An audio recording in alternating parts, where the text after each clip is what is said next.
రాయగిరి అనేటటువంటి ఊరు ఇప్పుడు భువనగిరి మున్సిపాలిటీలో ఒక భాగం అయిపోయింది. వాళ్ళ ఒక్క ఊరిలో 6-7 సార్ల భూమి పోయింది రకరకాల ప్రాజెక్టుకి. అయినా సరే మళ్ళొకసారి RRRలో వాళ్ళ భూమి తీసుకుంటా అని చెప్తున్నారు. ఇది చాలా అన్యాయం. ఆపోజిషన్లో ఉన్నప్పుడు కుంభం అనిల్ కుమార్ రెడ్డి గారు పోయి ఉర్రూతలు స్పీచ్లు ఇచ్చారు. నేను ఎట్టి పరిస్థితులలో దీన్ని ఆప్తా అన్నారు. ఇప్పుడేమో ఆయన సింపుల్గా చేతులు ఎత్తేసిండ్రు. అదేవిధంగా కోమటిరెడ్డి వెంకటరెడ్డి గారు కూడా ఆనాడు ఆపోజిషన్లో ఉన్నప్పుడు అసలు ఇంచు కూడా పోనీ అని నేను అని చెప్పినటువంటి వ్యక్తి ఇవాళ మంత్రిగా ఉన్నారు. మరి ఇవాళ మాత్రం తను మాట్లాడడం లేదు. అసలు రింగ్ రోడ్ అంటే ఉన్నటువంటి పట్టణాలు మున్సిపాలిటీలు వాటి చుట్టూ తయలేదు రింగ్ రోడ్ అవుతుంది. ఇప్పుడు వీళ్ళు నార్థన్ కారిడార్లో ఏదైతే RRR తలపెట్టిరో ఈ RRR ఏంది మన భువనగిరి మధ్యలోకి వెళ్ళిపోతుంది, చౌటుప్పల్ మధ్యలోకి వెళ్ళిపోతుంది. లిటరలీ చౌటుప్పల్ 2 ముక్కలు అవుతున్నది. గజ్వేల్ మధ్యలోకి వెళ్ళిపోతుంది. అది ఎట్లా రింగ్ రోడ్ అవుతుంది? ఇంకొక మాట కూడా మనం దయచేసి ఆలోచన చేసుకోవాలి. అలైన్మెంట్ ఒక్కొక్క దగ్గర నార్థన్ పార్ట్లో అయినా సదర్న్ పార్ట్లో అయినా 3 నుంచి 4 సార్లు మారింది అలైన్మెంట్.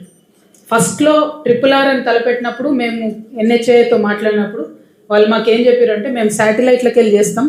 ఆ శాటిలైట్ మ్యాపింగ్ జనరల్గా పోరంబోక్ ల్యాండ్ నుంచి కొండల నుంచి గుట్టల నుంచి రోడ్డు తీసుకుపోతుంది కాబట్టి జనావాసాలకు ఇబ్బంది లేకుండా ఉంటుంది.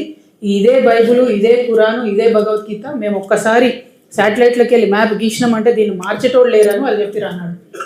మరి తీరా చూస్తే ఒక్కొక్క దగ్గర 2 times, 3 times, 4 times అలైన్మెంట్ మారినటువంటి పరిస్థితి ఉన్నది. అన్ఫార్చునేట్లీ ఇది కేవలం నాయకుల అవినీతి కోసం మాత్రమే ఈ అలైన్మెంట్ మారింది అనేటటువంటిది స్పష్టంగా తెలుస్తున్నది. ప్రతి జిల్లాలో అదే పరిస్థితి. మేము మెదక్ పోయినాం, మేము మహబూబ్ నగర్ పోయినాం, అక్కడ సేమ్ పరిస్థితి. పెద్దల భూములు కాపాడతారు, పేదల భూములకి వెళ్ళిపోతుంది. చౌటుప్పల్ల సేమ్ పరిస్థితి. ఈ వెంచర్లు తప్పియడానికి, కాలేజీలు తప్పియడానికి అలైన్మెంట్ మార్చుకొని పేదల భూములకి వెళ్ళిపోతున్నాయి. రాయగిరిదైతే మరీ దారుణం. ఆల్రెడీ హైకోర్టు ఆర్డర్ ఇచ్చింది ఇన్నిసార్లు ఒక్కొక్క ఊర్లోకి వెళ్ళిపోవద్దు అని చెప్పి. ఆ హైకోర్టు ఆర్డర్ని ఆధారం చేసుకొని ముఖ్యమంత్రి గారు ఇన్వాల్వ్ కావాల్సినటువంటి సందర్భం వచ్చింది. ఇప్పుడు కూడా ఇన్వాల్వ్ కాకపోతే మాత్రం ఇక్కడ ప్రజలైతే మిమ్మల్ని క్షమించరని చెప్పి నేను కాంగ్రెస్ ప్రభుత్వానికి హెచ్చరిక చేస్తూ ఉన్నాను. మేము నితిన్ గడ్కరీ గారికి కూడా ఇదే విషయం ఇప్పుడు ఆన్లైన్లో పెడతాం. ఆన్లైన్లో ఒక మూమెంటే నడిపిస్తాం. మేము ఇది కరప్షన్ జరిగింది మీకు తెలిసి ఉందా లేదా, మొత్తం బీజేపీ ఎంపీలు 9 మంది సంతకాలు చేసి ఇది మారాలి అలైన్మెంట్ అని చెప్పి చెప్పిండ్రు. అయినా కూడా మరి అలైన్మెంట్ మారకుండా టెండర్లు పిలుస్తున్నారని తెలిసింది. కాబట్టి తెలంగాణ జాగృతి ఆధ్వర్యంలో జనవరి 5వ తారీఖు నాడు హైదరాబాద్ నగరంలో ఈ 8 జిల్లా ప్రజలు ఎక్కడెక్కడైతే రింగ్ రోడ్తో ఎఫెక్ట్ అవుతున్నారో RRRతో